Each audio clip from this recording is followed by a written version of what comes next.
Hello, I'm Dr. Rosie Kuhn, and this is I Want to Be a Better Coach. And the intention of this series of podcasts, if you will, is to support and empower you and me to see how we might be getting in the way of being more effective or being more connected or more engaged with our clients or with ourselves or with this process of life coaching. So let's just get started.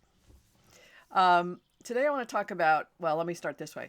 Uh, Last night I listened to a podcast on highly sensitive people.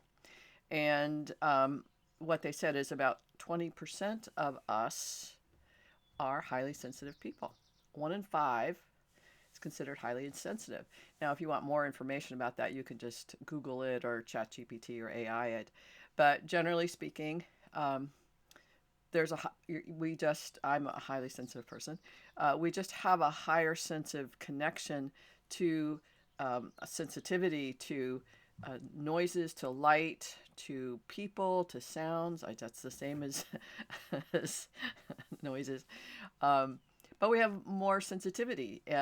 We get overwhelmed. We get more frazzled. We get more, um, or we get more exhausted so more quickly. We have to take care of ourselves in a way that's maybe other people don't feel like they need to. Um, that's sort of, we can consider it like, oh, these are the bad things, but the good things is that sensitivity can be a superpower. It can be a connection to the world in a way that other people don't have. In a sense, they may be more, I'm going to use the word numbed out or disconnected, and those who are highly sensitive people have a higher, in a sense, degree of connection to the frequencies, the densities, just the feelings of the world.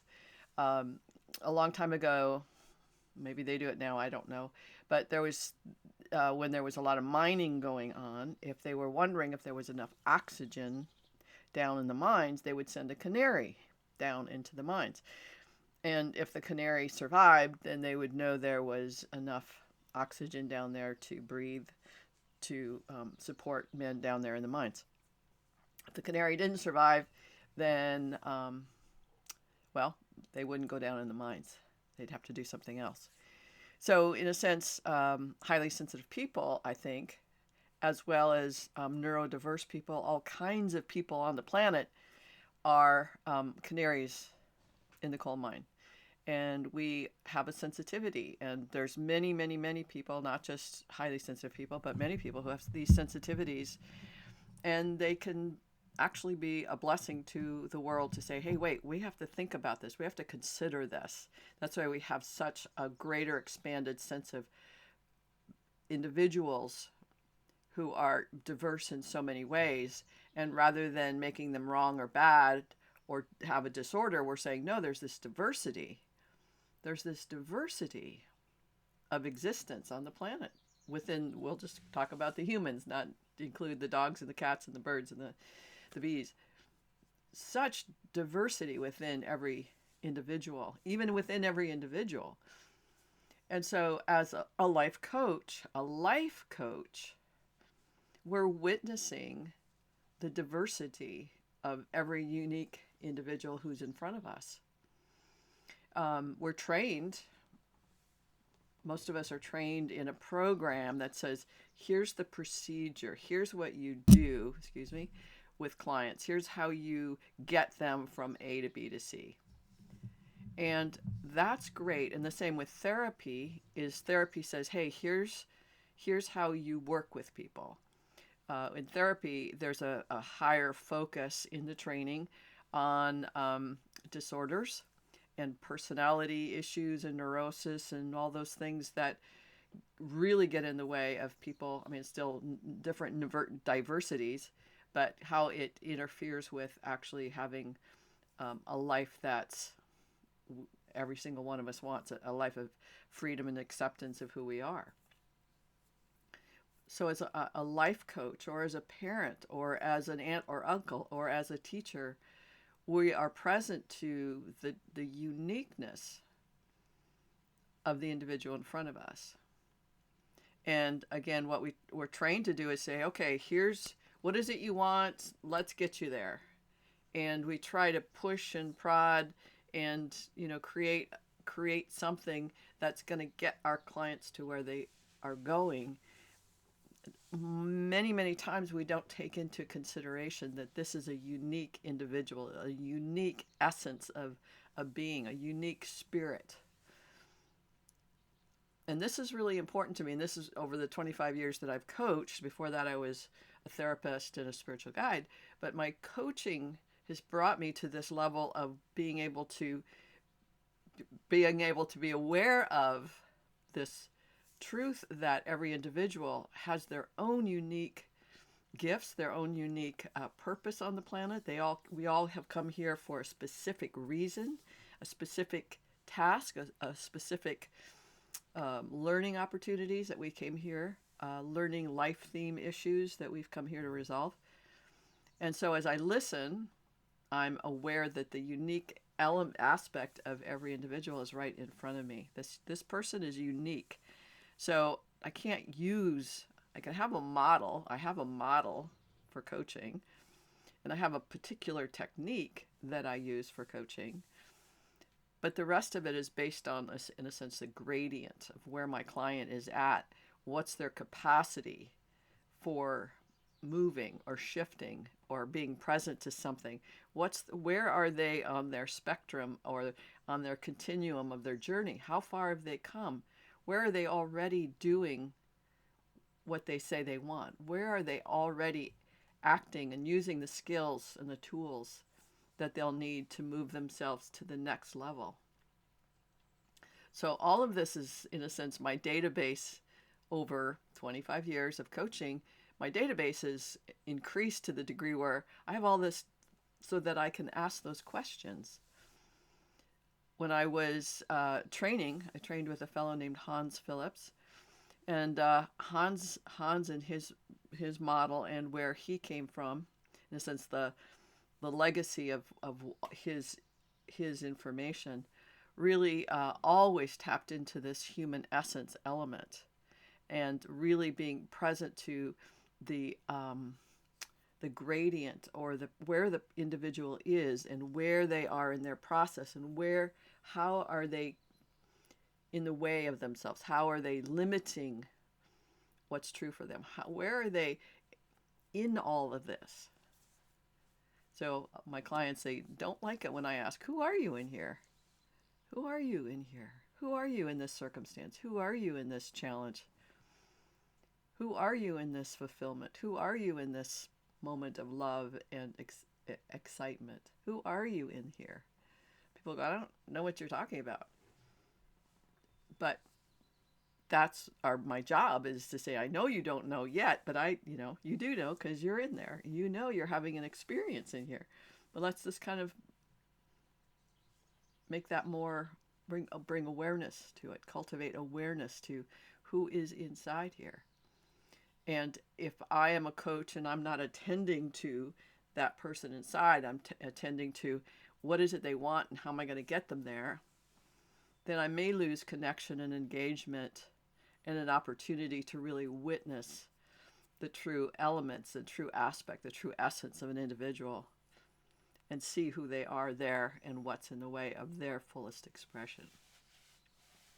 So that's number one that I wanted to talk about, is really being able to witness the grace and the knowing within every individual that's your client. Again, we're not necessarily trained to see it, know it, sit with it. It's like, I don't know how to do that. I don't know how to be. You talk about presence. You've probably heard me talk about presence, or I write on Substack. So if you're interested in what I write about, becoming nobody special, basically, just I don't know who I am, and so I keep doing and trying and doing what other people are doing, because I don't know how to do me. I don't know how to do me. I don't know how to be me. And so we kind of get busy, or we distract ourselves and do stuff, as opposed to going, wait, who am I in this moment as the coach, sitting with this this grace, this moment of grace in the individual in front of me. How do I do that? And we can only do it one moment at a time. Be aware of it one moment at a time. Notice where we distract ourselves. It's like, ooh, that's kind of interesting. Like, oh, that's cool. And then we lose it again. This is what happens over and over again. The more we get intentional about what we're focusing on, the more we can hold and sustain that capacity.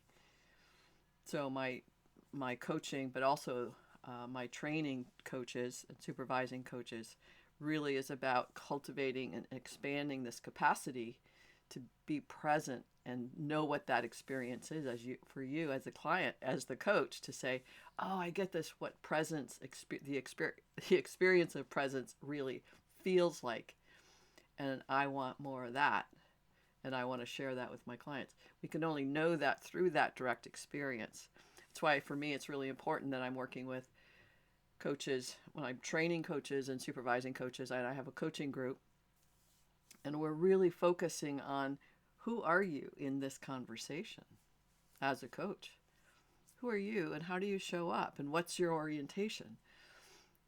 And it's very personal, right? Who you are as a person influences how you show up as a coach.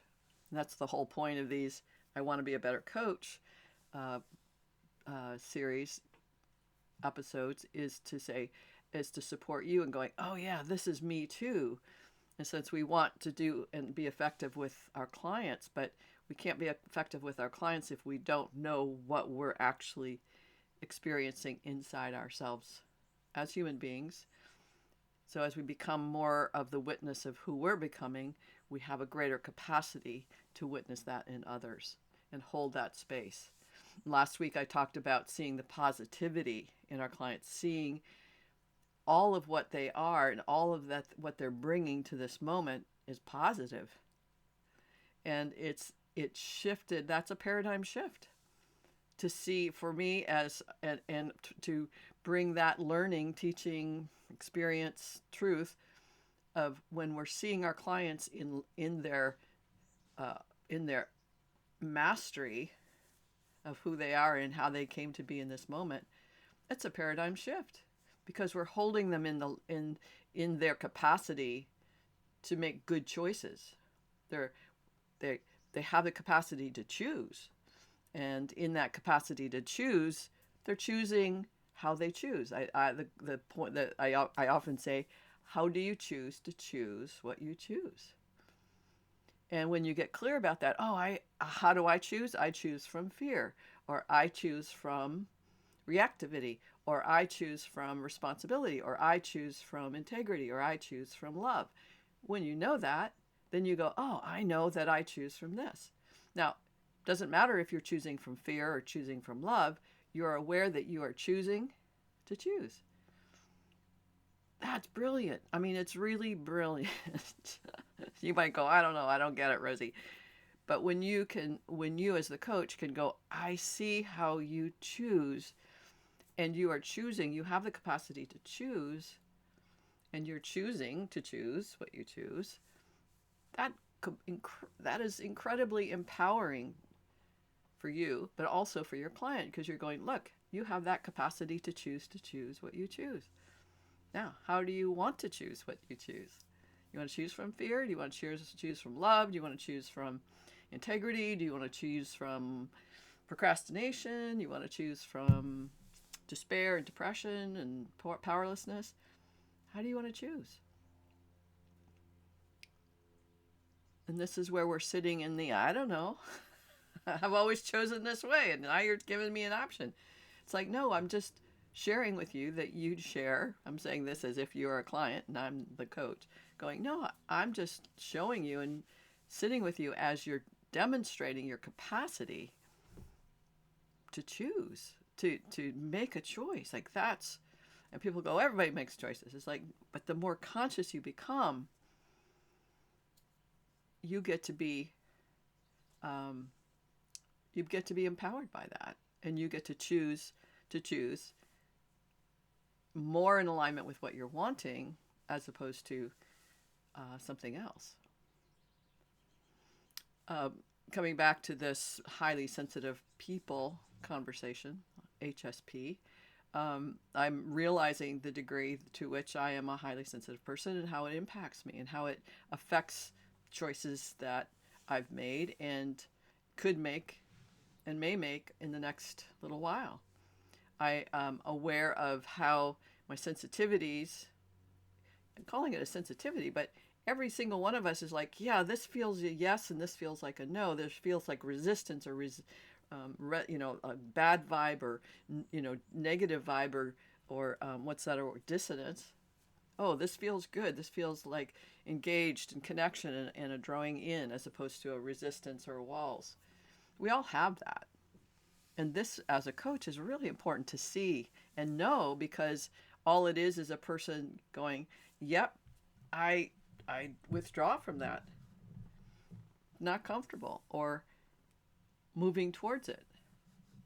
And quite often, and especially in our 3D reality, we we see ourselves or the world right, wrong, good, bad.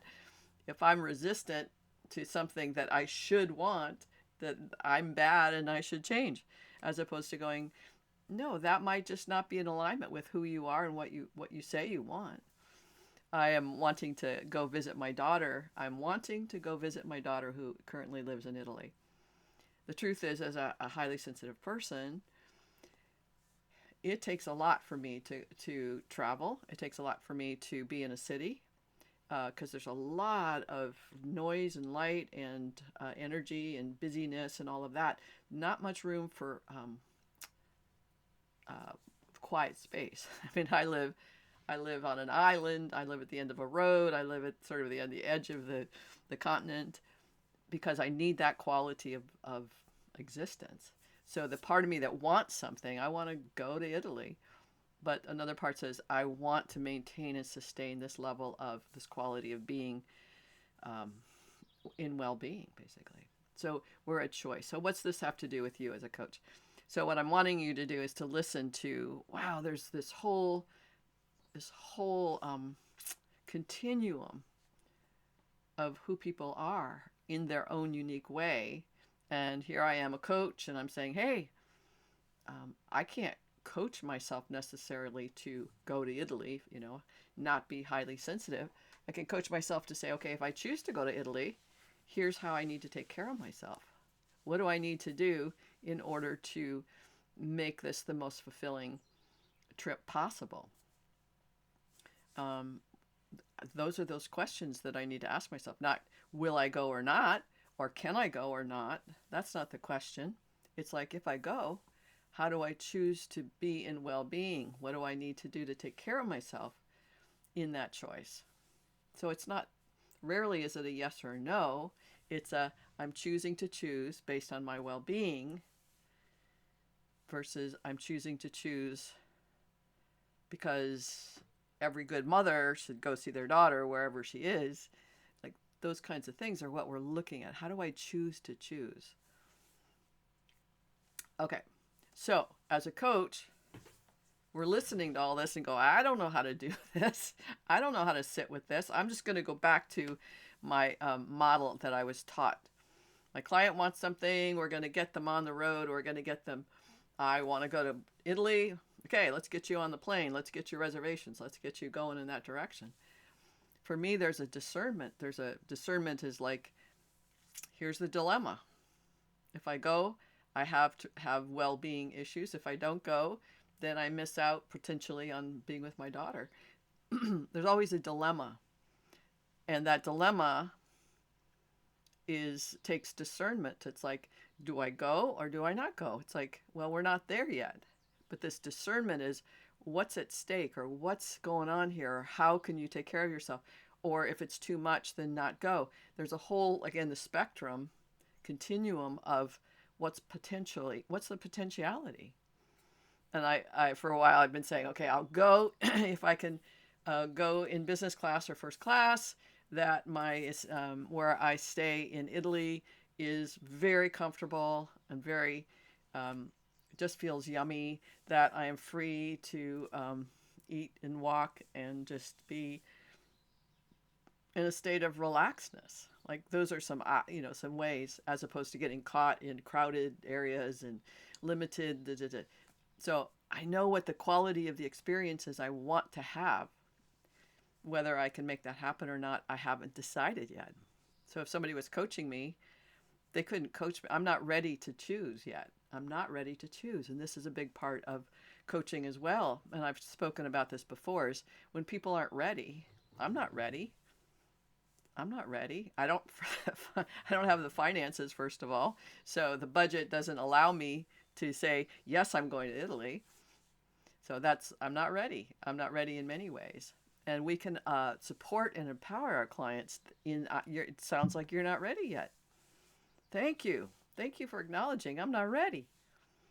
So when we stay in the moment with our clients, in this presence and in the unique grace of every individual, they feel seen, heard, and gotten, rather than, well, I know you want to go to Italy, so let's get you there. It's like, wait, no, I want to be in Italy, and I also don't want to be compromising my system.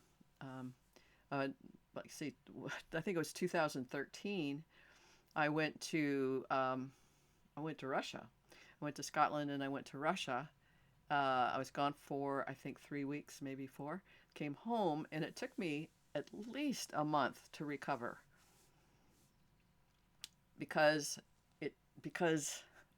every single one of us, whether we're highly sensitive or not, I'm bombarded by, thousands of people and energies and frequencies.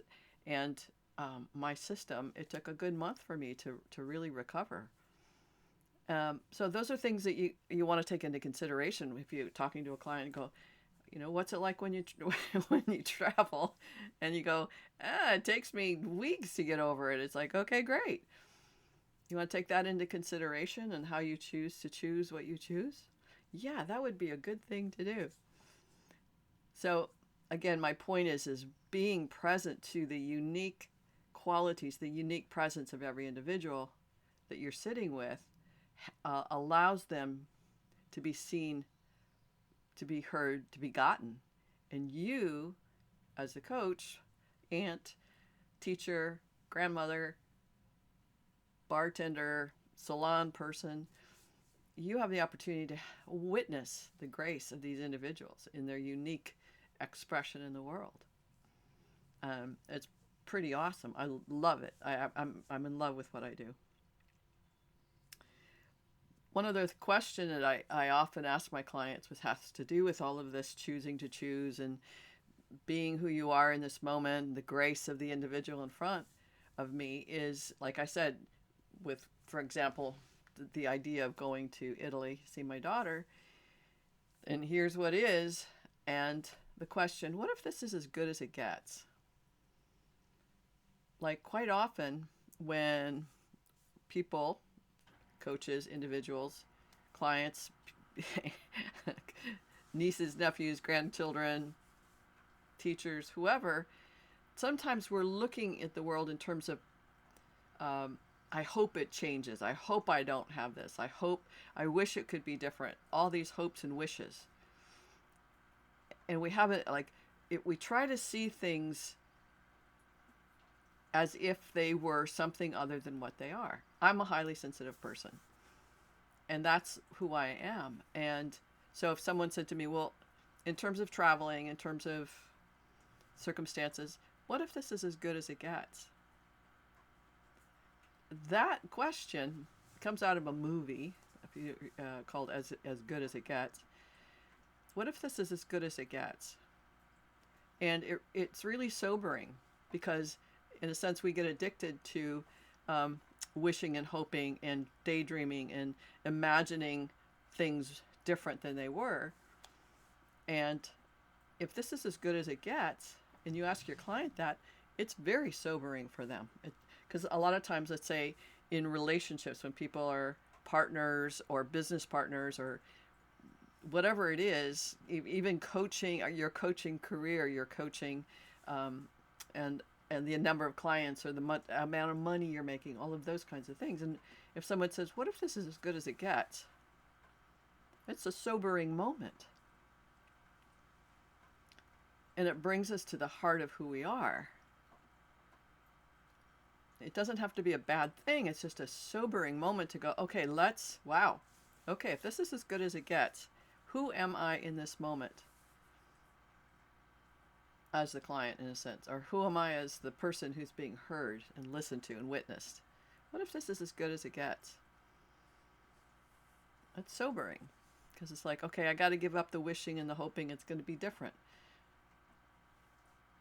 I have to give up the magic perspective, the idea that if I wave my magic wand, that I'll magically arrive in Milan, I just magically be there, and no jet lag, no nothing. I have to give all that up and go, if this is as good as it gets, it's a way of seeing the world not as limited, but in terms of what's my perception of my existence, my reality, if this is as good as it gets.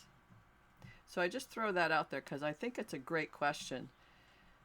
Every client, every session, a client is going to bring a dilemma. I want this and I want that. Or I want to go to Italy to see my daughter, but I don't want the exhaustion and the fatigue and the irritability, all that stuff. I want this, but I don't want that. Or I want this and I want this. So every one of us comes in with a dilemma. And as a coach, even if we ask that question, what is it? What if this is as good as it gets in this dilemma? It really allows people to wake up to, oh, I can't wish and hope and dream. What's really true here for me? And where can I empower myself to choose what I want to choose? So kind of all over the map, but it's really, as a coach or as the person who's in this deep listening and reverence and grace, seeing the grace in others, really holding the space of the word awe comes up, but also the incredible empowerment potential for your client when you are seeing, hearing, and getting them as they are, not with the what's the outcome. And all the time, every time I have a client and they're talking away, and I'll go, what is it you want from this conversation? Because there is something that every single one of us wants, even if I say, I need to vent or I need clarification, it's like, what will you have when you have that clarification? Listening to this conversation on highly sensitive people, I listened to it with the intention of getting clarification and some validation, but also a sense of this is who I am, or this is how, there's some element of myself, an aspect of myself that I need to embrace and not resist. And so many of us are taught to resist or reject aspects of ourselves that get in the way of us being, flying off to Milan or doing some traveling or doing things that are outside my ability to take care of myself and the well-being. So asking my clients to say, what is it you're wanting from this conversation, or what is it you get by watching these videos, or whatever that is, you have to kind of sit with that and go, yeah, there's something here. And many of us don't want to sit in that. We don't want to sit in the I don't know. But if we don't get the clarification. We don't allow that person to align with what they're really up to. And when we can sit with that, we're helping them align. I don't know if you've ever done a eye test, but sometimes there's two lines, and when they come together, you go, yep, they're together. But when they're not, so our job is to give people room and space, be that presence for them to go, yes, this is what feels right. It doesn't necessarily answer any questions or says, oh yeah, but it gives us a sense of alignment with ourselves. And this is true for you as a coach. This is true for you as a parent or as a teacher. Whoever you are, an aunt, an uncle, grandparent. I think, anyway. So down below, you'll find all kinds of things to support and empower you. I've got a website, theparadigmshifts.com. I've got a group. We meet every other week. They're coaches who were, basically coaching the coaches in the group. It's awesome. I train people on a one-to-one basis. That's awesome. And then usually what I'm training are people who are already have a lot of life experience and say experience working with people or being with people. So we just grow where you're at in a sense. And if you have a question, you want me to talk about it, there's a form below that you can fill out and just say, hey, here's where I get challenged with coaching, or here's where I get challenged with teaching, or whatever it is that you're bringing into the world. And I'll be happy to address that. Otherwise, you can leave it in the comments below. And please give me a like if you find any value in this at all. That would be great. And please share it with others if you'd like to. All right. Thanks for listening. Glad you're here. Hey, this is number 48. We've been doing this. I've been doing this for a year now. And I'm pretty excited about that. I feel really good. All right. Blessings to you. Bye for now.